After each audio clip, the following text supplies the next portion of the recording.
Step back now. Explain yourself. For what, officer? Just comply. I'm a doctor going to work. I don't care. You're detaining me without cause. This officer will lose his badge. He will lose his job. And before the year is over, his name will be stamped on a civil settlement worth millions. Money paid not because of what he did with his hands, but because of what he did with his ego. He doesn't know that yet. Right now, all he knows is that someone dared to slow him down. The stop begins the way career-ending stops always do, with impatience disguised as authority. A patrol unit idling outside a children's hospital. A man in scrubs walking with purpose, calm, upright, unhurried, not running, not resisting, not apologizing. And that's the first problem. The officer issues a command that isn't really a command. It's a test, a small demand meant to establish hierarchy. Step back, wait, explain yourself. The man doesn't flinch. He asks a question instead. Not loud, not disrespectful, just clear. For what? That single word shifts the balance of power. This is the moment that will be replayed in court, slowed down, dissected, narrated by experts who will point out that nothing about this interaction required force, urgency, or escalation. This is the moment where the officer's authority is no longer automatic, and his ego notices. You can hear it in the pause. The officer doesn't answer the question. He ignores it. That choice matters. Every veteran cop knows it. When you skip justification, you're no longer enforcing the law. You're enforcing yourself. The man introduces himself. I'm a doctor. Not as a flex, as context. He's dressed for work. Scrubs, ID badge visible. His voice stays even, measured, professional. The same tone he uses with worried parents and crying children. That calm is misread.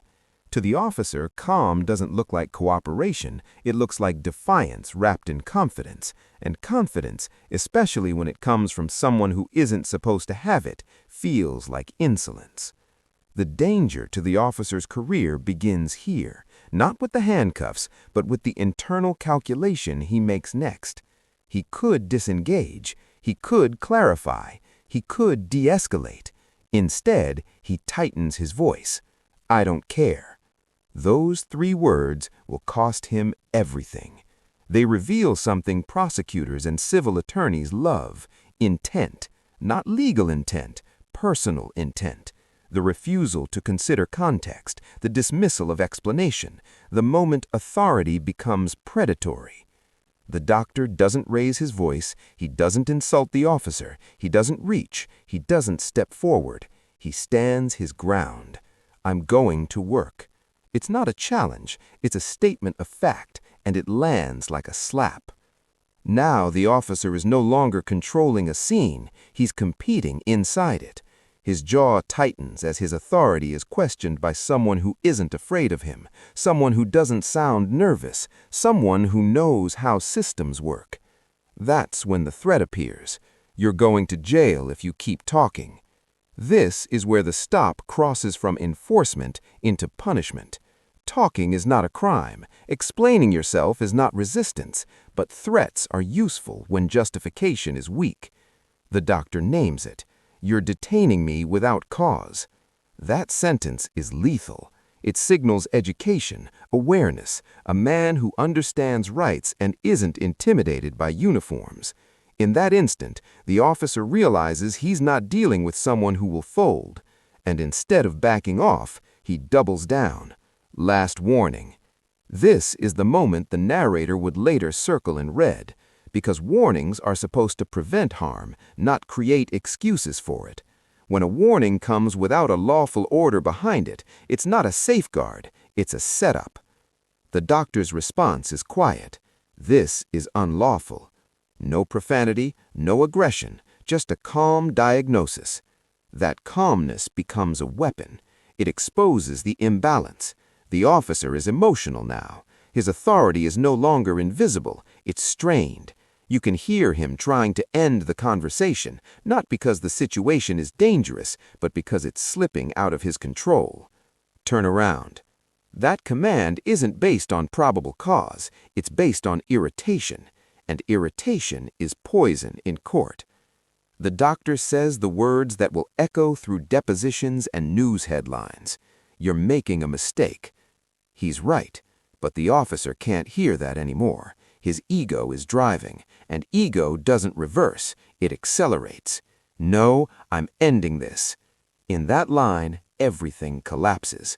The officer isn't enforcing the law, he's ending a challenge, ending a feeling, ending discomfort. He believes control is the same as resolution. It isn't, because while the cuffs click shut, something else clicks open. A chain reaction the officer can't see yet. Hospital administrators watching from windows, bystanders recording phones, internal systems flagging the arrest of a pediatrician outside a children's hospital. And somewhere, quietly, a supervisor's radio chirps just once. A signal that this scene is no longer his alone. By the time the handcuffs lock, the officer believes he's regained control. That belief will destroy him. The doctor doesn't resist. His shoulders stay relaxed, his breathing steady. He doesn't argue when the metal bites into his wrists. He simply turns his head slightly, enough to keep eye contact, and says nothing. Silence can be more dangerous than shouting, because silence forces the officer to fill it himself. Walk, the officer snaps. The command is sharp, unnecessary. The doctor complies anyway. Each step toward the patrol car is deliberate, almost ceremonial. Scrubs rustle, shoes scrape concrete. Hospital staff have stopped pretending not to watch. A nurse freezes near the entrance, badge still swinging from her neck. A security guard shifts his weight, unsure whether to intervene. A parent holding a child slows down, eyes wide, absorbing a scene that will be replayed later in news clips and court exhibits. And that's when the second mistake forms. Instead of shrinking under scrutiny, his posture grows rigid, his chest lifts, authority hardens. This is no longer about a single arrest, it's about saving face in front of witnesses. Career danger spikes here, because public arrests demand precision, and precision requires calm. The officer has neither. The doctor speaks again, calmly, almost clinically. Can you tell me why I'm being arrested? It's a reasonable question, the kind that forces officers to articulate cause, to anchor action to law, the kind departments train for. The officer doesn't answer. He opens the cruiser door with more force than necessary. The sound echoes across the hospital drive. He angles the doctor's head down, not because it's required, but because it feels corrective, a subtle assertion of dominance. That motion alone will later be dissected frame by frame. Advocates will pause it, replay it, ask why a compliant man needed to be guided like a threat. The doctor doesn't stumble. He sits, calm, dignified, controlled. That composure is poison to the officer's narrative, because nothing about it matches danger, nothing about it justifies urgency, and everyone watching can feel the mismatch. The officer starts talking again, fast now, defensive. You didn't comply. You refused lawful orders. You escalated this. Each sentence is louder than the last, not for the doctor, but for the invisible audience forming in his mind, the report he hasn't written yet, the supervisor he knows is listening somewhere. This is the third critical moment for his career. When officers narrate their own justification in real time, it's often because they're trying to convince themselves. The doctor listens. He nods once. I complied with everything. I asked questions. That distinction matters. Questions are not resistance. Courts have said it. Policies reflect it. Training manuals repeat it. But ego hears something else. You're not going to lecture me, the officer snaps. There it is. The conflict is no longer legal. It's personal. The officer steps back from the cruiser and keys his radio. His voice changes, controlled, official. Too late. Dispatch, I have one in custody, requesting a supervisor. That request is framed like routine. It isn't. Supervisors are requested when officers sense exposure, when something feels off, when a situation might need insulation, and the doctor knows it. He leans back slightly in the seat, careful with the cuffs. His voice stays level. Please note the time and my location. That sentence lands like a legal filing. Now the officer's danger multiplies because the doctor isn't just calm, he's documenting every word, every pause, every choice. The officer turns away, pretending not to hear, but his shoulders are tense now, his movements less certain. Inside the hospital, administrators are already making calls. Security footage is being bookmarked, IDs are being checked, names are being whispered. Outside, someone lifts a phone higher. The officer notices. "Step back," he orders the crowd. No one moves. They don't challenge him. They don't argue. They simply keep watching. That quiet refusal strips power faster than shouting ever could. The supervisor's ETA crackles through the radio. Minutes feel longer when confidence is gone. The officer paces once, then stops. He adjusts his belt, straightens his vest. These are unconscious gestures, attempts to reassemble authority that's starting to fracture. He looks back at the doctor. "You could have avoided this," he says. The line is almost pleading. The doctor meets his eyes through the glass. "So could you." That exchange will never make it into the police report, but it will make it into testimony, into headlines, into a lawsuit that names not just an officer, but a department. The supervisor's unit pulls in. Red and blue reflections ripple across the hospital walls. Doors open, footsteps approach. And as the supervisor takes in the scene, the cuffs, the scrubs, the silent witnesses, the officer feels it. The shift. The moment when this stops being his call. The radio chirps again, and the doctor exhales, slow, controlled, knowing the real fight is just beginning. The supervisor doesn't speak right away. That silence is deliberate. He scans the scene the way seasoned commanders do, starting with the obvious, then moving to what doesn't belong. A man in handcuffs wearing pediatric scrubs, a patrol officer standing too stiff, too alert, too ready to explain himself. Witnesses lingering instead of dispersing. This is already wrong. "Who's in custody?" the supervisor asks. The officer answers too quickly. His words stack on top of each other, compressed, rehearsed, defensive. Subject refused commands, became argumentative, interfering with hospital operations. The supervisor's eyes don't leave the doctor. "And you, sir?" he asks calmly. The doctor doesn't rush. He doesn't interrupt. He waits until the officer finishes burying himself. "I'm a pediatrician," he says. "I was walking into my shift. I asked why I was being detained." No embellishment, no emotion, just sequence. This is where careers bleed, because now there are two narratives and only one of them sounds measured.